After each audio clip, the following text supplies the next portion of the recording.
Muchas gracias, Jimmy. Es un placer estar aquí de nuevo contigo, trabajando mano a mano. Le damos las gracias al Colegio de Economistas, le damos las gracias al licenciado Cano Vélez por esta invitación. Me pongo a las órdenes de todos ustedes porque yo soy su representante. Entonces estamos aquí precisamente para hacer cosas que deben de transformar a nuestro país. Nos habló el subsecretario de una manera muy elocuente de varios fenómenos que actualmente tenemos que tomar en cuenta.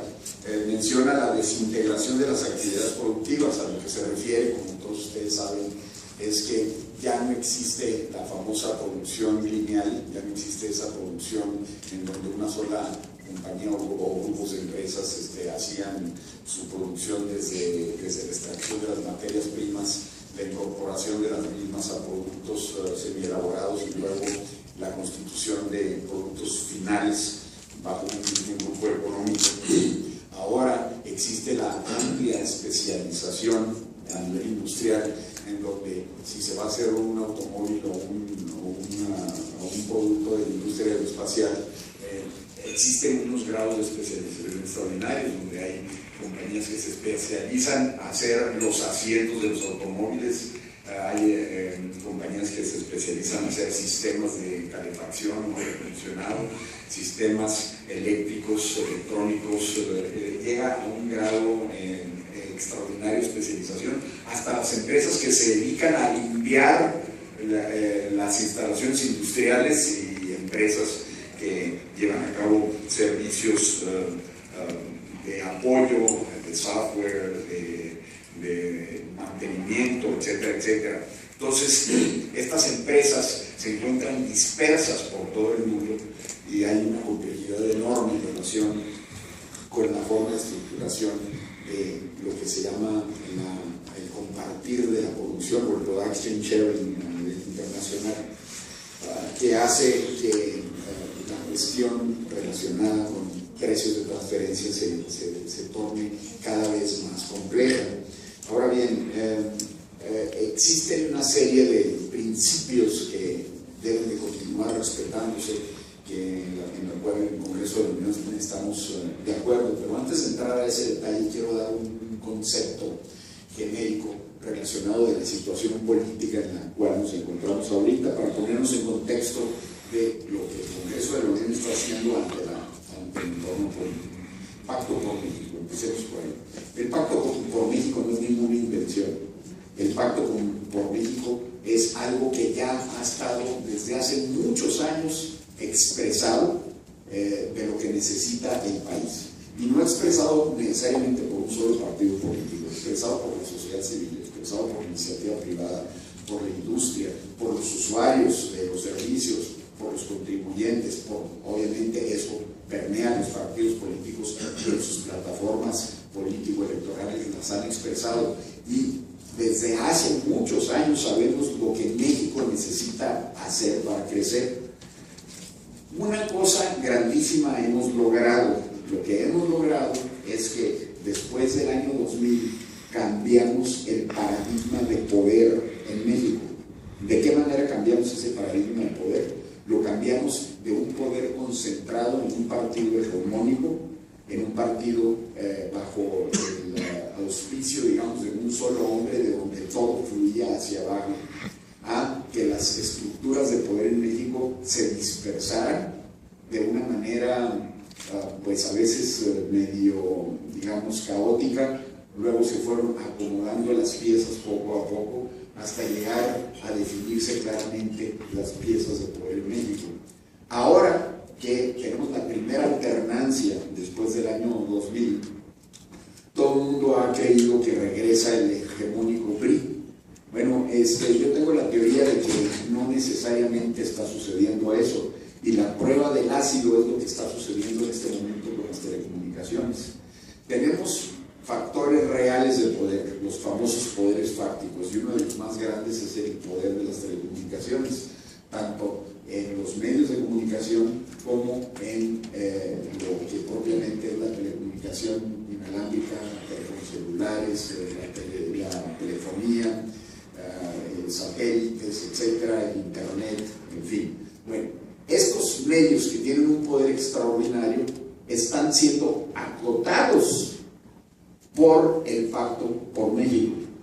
Y el Pacto por México, ¿qué es lo que representa? Lo que representa el Pacto por México es de que ante la alternancia que se da ahora al regresar el PRI, regresa un PRI decidido a hacer lo que se ha venido discutiendo que se tiene que hacer en México desde hace muchos años, pero no lo puede hacer solo, lo tiene que hacer con el consenso de las fuerzas políticas formales y de las fuerzas políticas fácticas.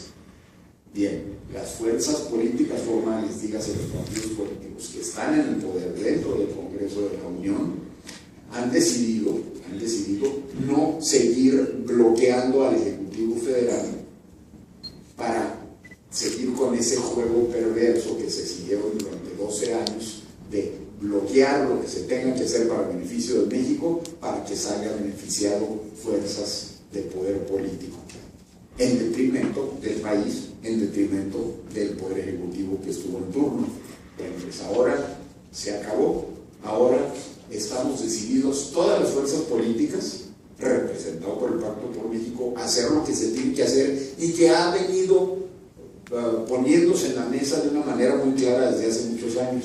No es ninguna magia, es una decisión política de todas las fuerzas formales del poder, de hacer un entramado institucional en el país que acote los poderes fácticos para que los poderes fácticos se rijan por el Estado de Derecho con reglas que cumplan principios, digamos, de mejores prácticas internacionales y seguir en ese entorno en el desarrollo del país. Ni más ni menos lo quiero poner en ese contexto. Ahora bien, entrando en materia, vamos a entrar a una de las partes esenciales del Pacto por México, que es la famosa reforma fiscal integral, pero es una reforma no nada más fiscal, es reforma financiera, es una reforma que representa hacia dónde deben de provenir, de dónde deben de provenir los ingresos del país, deben de provenir de fuentes tributarias auténticas que deben de ser de la economía misma del país y seguir depredando a el petróleo a través de la exprimida que le damos día con día a petróleos mexicanos, para que petróleos mexicanos, de ser la gran vaca gorda que alimenta a el ogro burocrático enorme que hay en el país, dígase el gobierno federal, el gobierno de los estados, municipios, etcétera, se convierta en un generador auténtico de riqueza que genere ingresos tributarios sanos para darle un impulso a la economía nacional. Y ahí viene la reforma estructural de energía, para luego brincar a la reforma estructural fiscal, en donde se tienen que analizar muchos conceptos esenciales.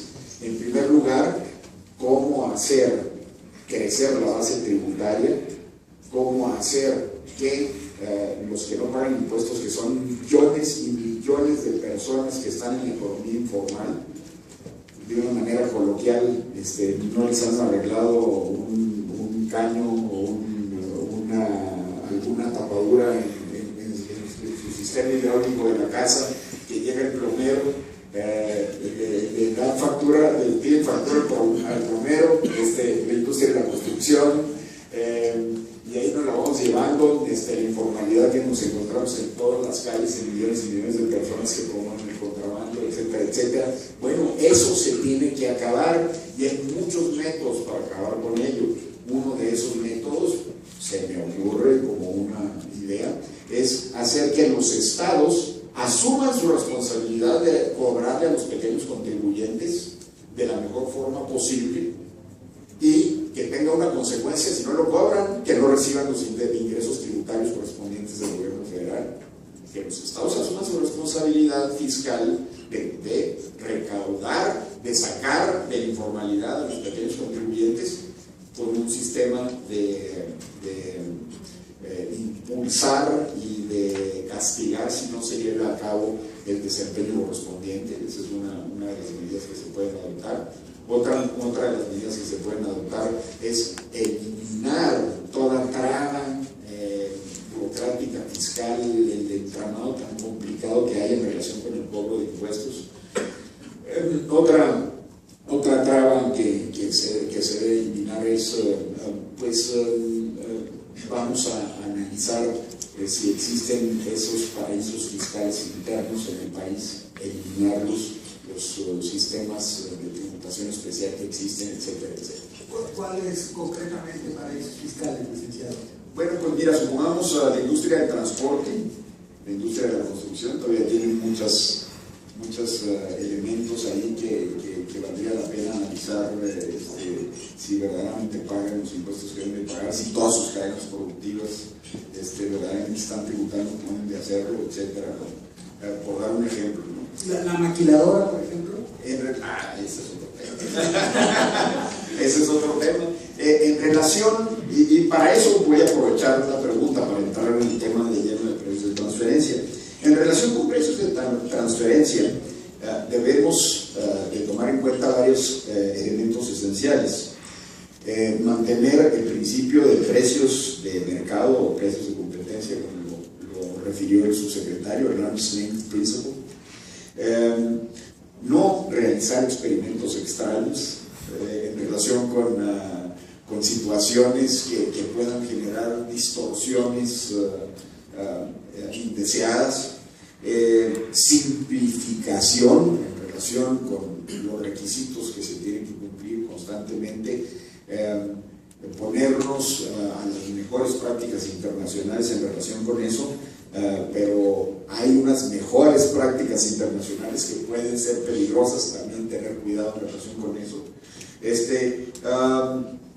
Otorgarle a la autoridad tributaria, dígase al SAT, los recursos adecuados para ejercer desde el punto de vista presupuestario sus actividades de fiscalización y control, establecer la base tributaria adecuada, no adoptar posiciones arbitrarias derivadas de presiones tributarias, presiones presupuestarias, continuar desarrollando reglas estructuradas para precios de transferencia, dígase los safe harbors, ¿no? Los puertos seguros.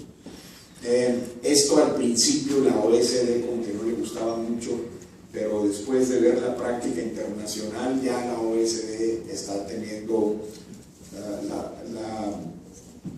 la OCDE, perdón, estoy diciendo en inglés, está enfocándose ahora últimamente a desarrollar, a promover que se desarrollen estas estructuras especiales para precios de transferencia que valdría la pena analizar ante este entramado tan complicado internacional de la producción compartida, cuáles pudieran ser, impulsar la cooperación internacional para el desarrollo de convenios mutuos de precios de transferencia. En relación con maquiladoras, para dar respuesta a Jimmy, creo yo que se deben de hacer varias cosas, y ahí estoy muy metido en ese tema en particular, siendo parte de la Comisión de Economía y del Grupo de Trabajo Económico del Partido Social Nacional, y estando también involucrado en los cambios estructurales directamente como secretario de la Comisión de Asuntos Constitucionales. Creo yo que las maquiladoras tienen varias pendientes que resolver. En primer lugar, su régimen normativo no puede seguir estando sujeto a decretos presidenciales. No es posible que una de las industrias que producen más divisas en el país esté en un entorno regulatorio tan inestable como el que actualmente se tiene. Miren, nada más por dar una muestra de botón, que está aquí la representante del secretario de Economía. Una de las partes del decreto de maquiladoras dice que para obtener la autorización, la Secretaría de Economía podrá poner cualquier condición. Así de abierto está el decreto de maquiladoras. Y además, por cualquier violación administrativa fiscal, se puede cancelar o suspender el programa de maquiladora. Entonces no podemos vivir en una industria tan seria, tan grande, tan importante en el país, con un sistema regulatorio tampoco robusto. Entonces tenemos que legislar adecuadamente, de una manera simplificada, de una manera cabal, para sacar de la decretitis a un sistema legislativo estable. No podemos estar dependiendo de 2 o 3 decretos presidenciales para los efectos de establecer el impuesto sobre la renta y el IETU a un máximo de 17.5, pero en decretos presidenciales que tienen que estarse renovando. Las compañías charter o de planes de albergues no pueden estar sujetas a que año con año la ley de ingresos de la federación esté dándoles su salvamento de que sus clientes no están en una situación de establecimiento permanente. A este respecto también hay que analizar sinceramente de forma adecuada que el sistema de safe harbor de las maquiladoras pueda estar siendo injusto para la tributación mexicana y deba de tener algún tipo de cambio adecuado para que, en primer lugar, sin que la maquiladora pierda su competitividad internacional, que se encuentra 100% expuesta a la economía globalizada, no pierda su competitividad, y en segundo lugar, México reciba la parte correspondiente que justamente le corresponde en la tributación de ese enorme motor económico del país. Entonces eso sería mi respuesta en relación con eso. Pero sí. Perdón, pero ¿cuál es la propuesta en concreto? O sea, ¿cómo salir de ese esquema de decretos y legislar, inestable? Pero... legislar.